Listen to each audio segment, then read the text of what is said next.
Aloha, shalom. We're in a bit of a different place for the activation tonight, full moon activation. Sitting in the middle of a buggy, grassy field in the Catskills, New York mountains. Mountains of New York. It's a cloudy sky. And should be interesting to do the activation in such a setting. But I figured the show must go on and we have a message to receive, so we're gonna do what we gotta do. So we're just, for those of you who are just entering the room, the field, we're sitting in this grassy field, I mean really surrounded by bugs and beings and lots of love. So I'm just gonna set it down for a moment while I shuffle and set up. A little bit of a different scenario here. Okay, so let me know in the comments where in the world you guys are tuning in from. And for those of you just tuning in, I'm upstate New York right now in the Catskills, in the Catskill Mountains. And it's the full moon activation, so this is all about the fullness of the picture, receiving the fullness of the message of the month. Everything coming to the light. That's what this week is about, this full moon week. Next week will be about integrating that information and closing it up. But right now it's about receiving the fullness of the picture. So I'm just going to go ahead and shuffle. And remember that when we're shuffling, what we're doing is we're activating the different parts of the mind, because each card represents a different part of the mind, both individual and collective. So when we shuffle them up, we're touching each one. We're waking up each part of the mind, waking up each part of the brain. So I'm just going to go ahead and do that while you guys tune in. And again, let me know in the comments where you're tuning in from.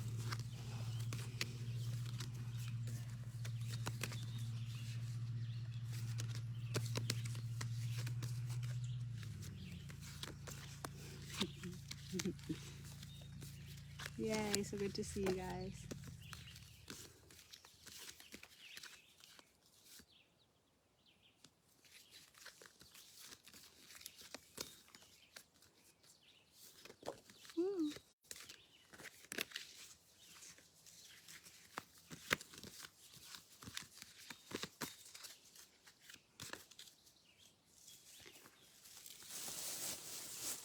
Gotta make like a makeshift table in the grass here.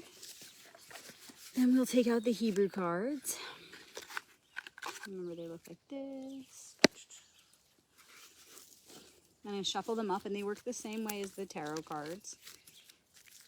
So as we touch them, shuffle them, we're just activating the different parts of the mind, the different parts of the psyche.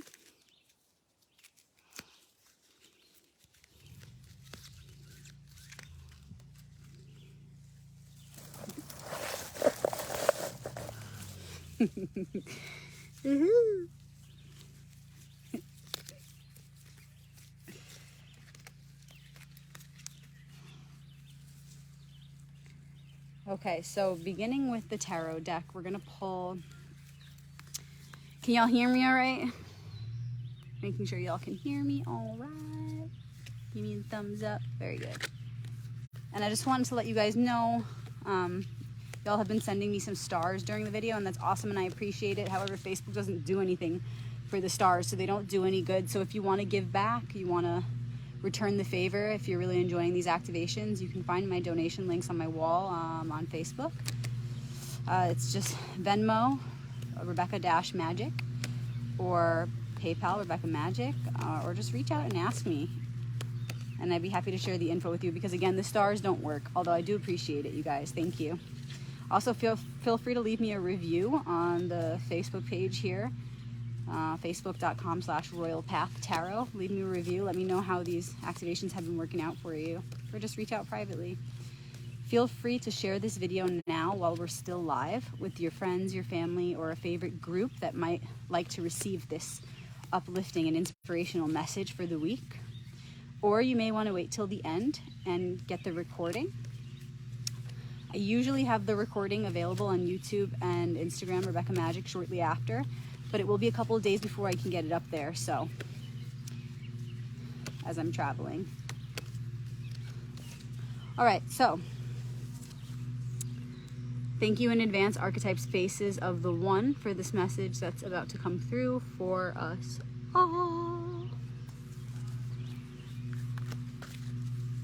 Just beginning with the challenge and gift of the week.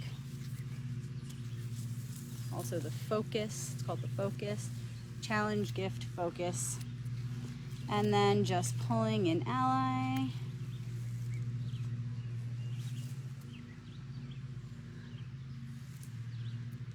Okay, so we begin with the challenge and gift of the week. Thank you again in advance for this message.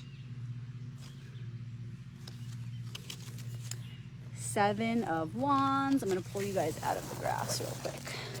Let's talk about this. So it looks like this, and it's Wands, so it's the suit of fire. It's the suit of spirit. And this card, check it out. He's up on the hill, so he has the advantage, right? But we can't tell if these other wands are opposing him or supporting him. And the idea is this. You got your fire in your hand, right? That's what the wand is, the fire, the passion, the spirit. How are you using it? How are you using your fire?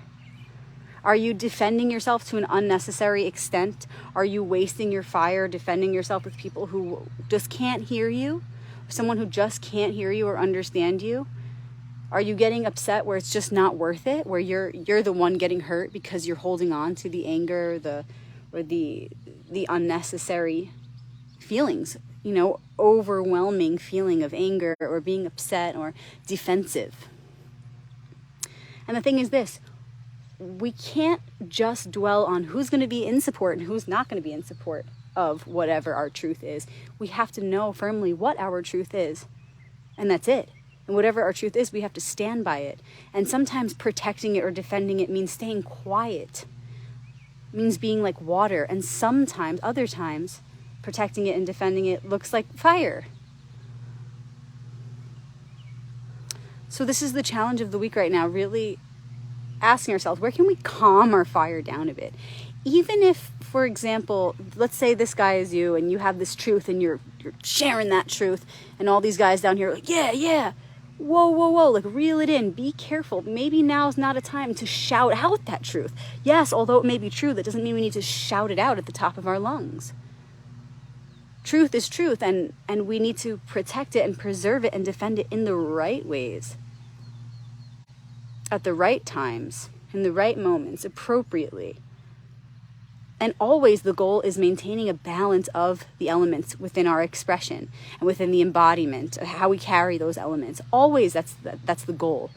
So right now we're being asked to particularly focus on fire and see where have we been a little out of control with that fire. How can we hone it in? What is really worth defending right now? What is really worth our passion and our energy and our fire? What is really worth that right now? So on the challenging end of the spectrum, it may look like this in your life. It may look like you feel like you have to defend yourself too much and you're getting nowhere. You have to keep defending yourself and defending yourself. And on a more positive side, it looks like you're just standing up for your truth no matter what. No matter what. And sometimes that's quietly. Okay, so really, the challenge of the week is knowing your truth, sticking to your truth. Think about the Albert Einstein quote, "Great minds will always receive violent opposition." Yes, but also all minds will always receive all kinds of reflections. So let's take it to that level this week. Not become so overwhelmed by the opinions of others that we begin to, even subconsciously, in an unaware way, we begin to manipulate and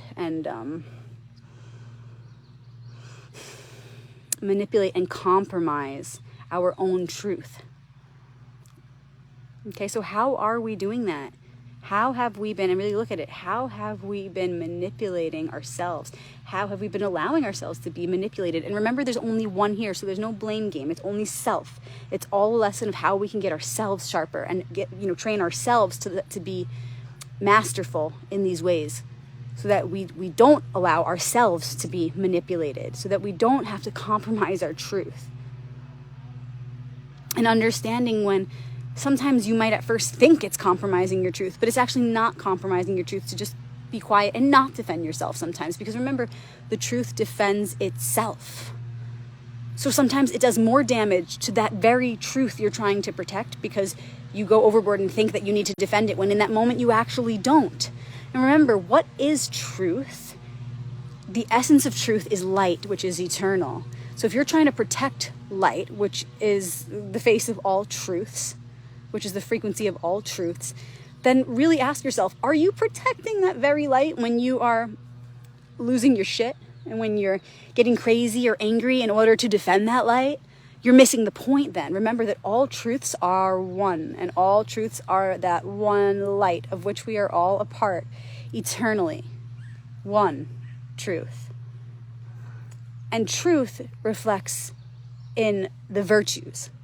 So if we are having to embody a vice in order to protect or defend our truth, whatever the truth is, we're missing the point. And the more your ego tries to rationalize and justify being in that vice in order to protect and defend the truth, the more you're deceiving yourself. So don't be manipulated. Don't be fooled. Truth is love, is light. And if we want to protect that, we have to be one with it. We have to be like it. We have to be in resonance with it.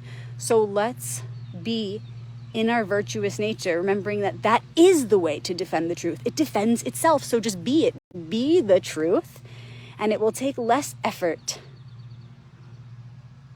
And we will be distracted less. We will fool ourselves less. We won't fall into these self-deceptive traps because we'll be so occupied by just anchoring in that light and being that light of the virtues, that we are an embodiment. We are a shining example of those truths, and then they will need no defending.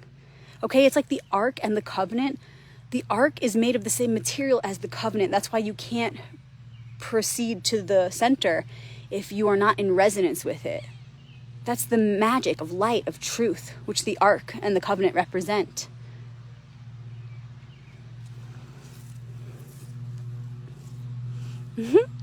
And it looks like the ally is not done with us yet, because this one has already come up this cycle.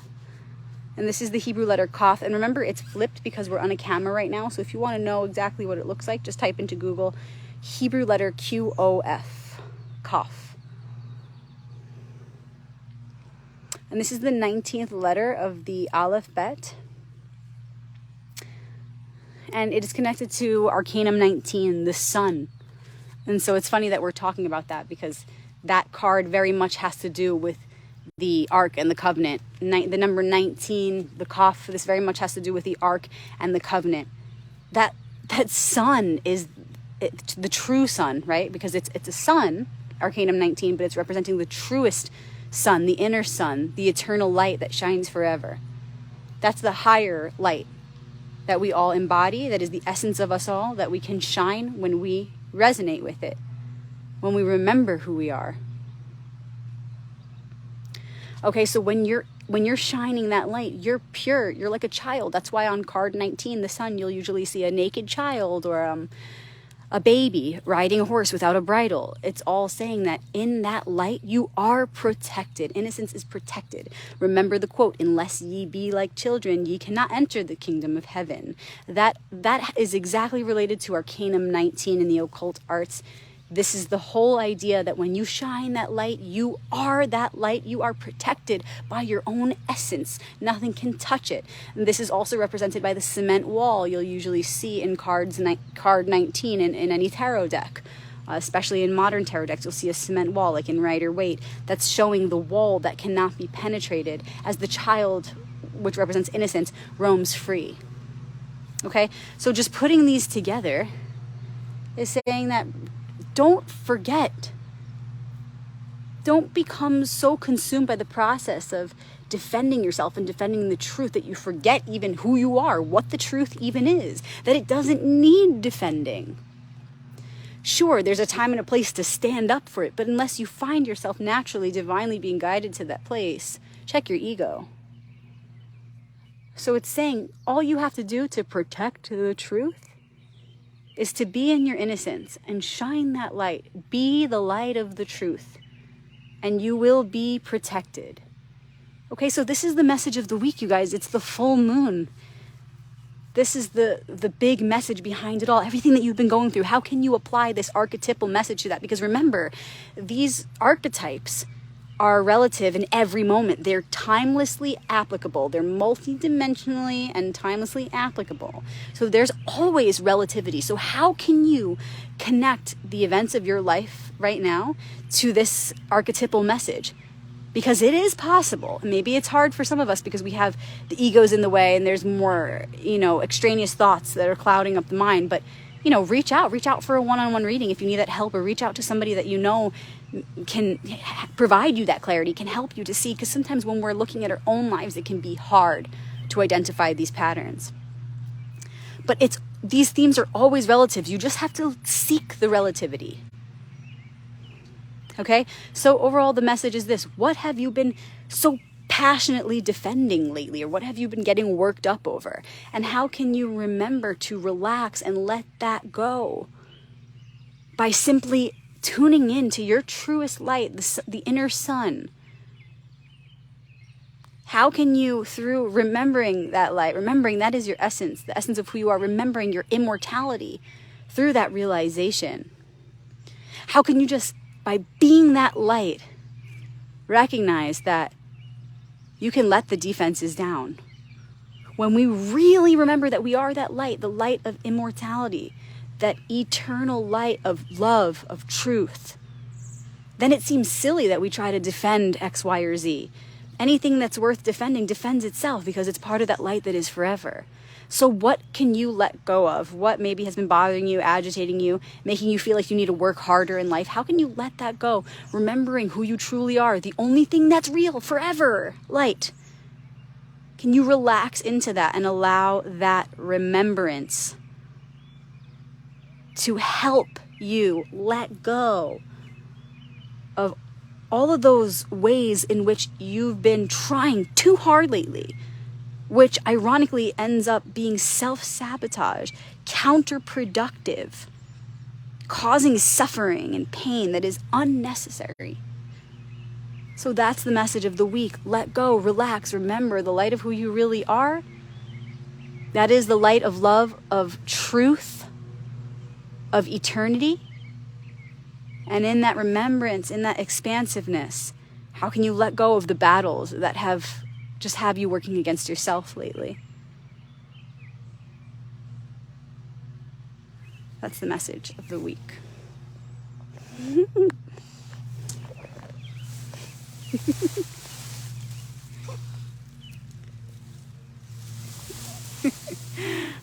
Okay, you guys.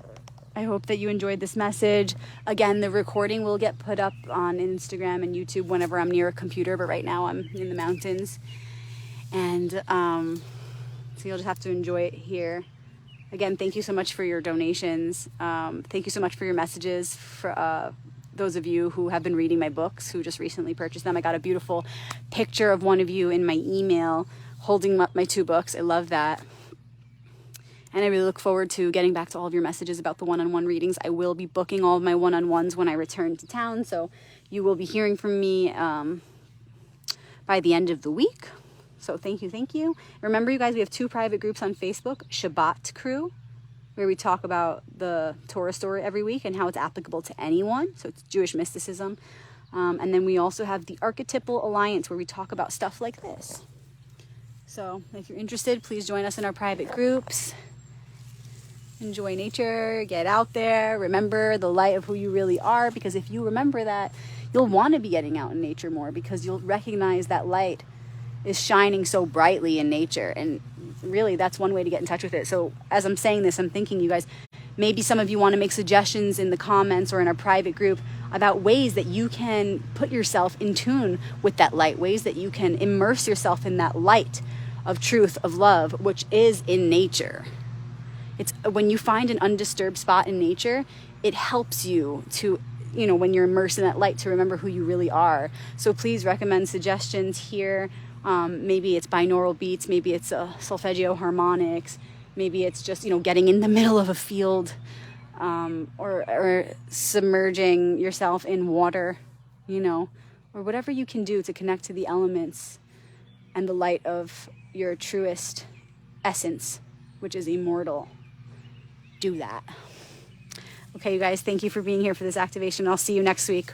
Shalom.